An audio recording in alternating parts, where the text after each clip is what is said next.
middleweight semi, and then the throw down in the cage. Rogers gets off early with the flying knee there, but it's not going to end well for him as Spang gets in the last laugh with that vicious left hook, and then the dreaded I fall on your face with my fist maneuver. Anyhow, afterwards it got even uglier as Spang goes nose to nose with Falcao.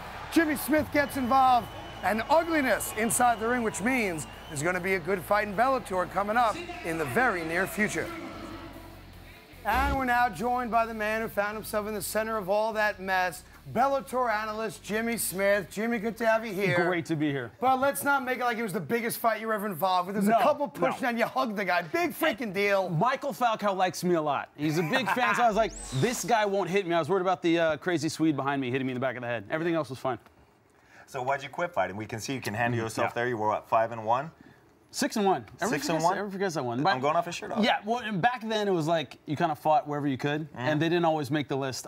Basically, I was fighting, I was doing great, and then I got a call from Discovery Channel for this show called Fight Quest, and it sent me around the world from November 2006 to April 2008. I was a different country every month, then worked for M1, a different country every month, and now Bellator for 2 years. Well, you are the voice of Bellator, and season 6 was really a great season. Why don't we break down some of the best moments and stories from season 6? Start off with your thought on moment of the year. What was it?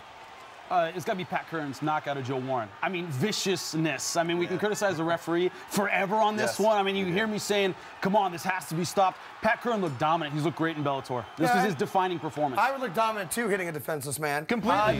It feels great. Trust me, I have no idea. Number 2, your breakout star of season 6. Eduardo Dantas. I mean, Zach Makovsky, this gets buried. Zach Makovsky was a great champ who had looked great in Bellator. This was not a chump, and he handled him. That's a great performance. He jumps into the top 5 in my book. In your opinion, most dominant performer of this past season?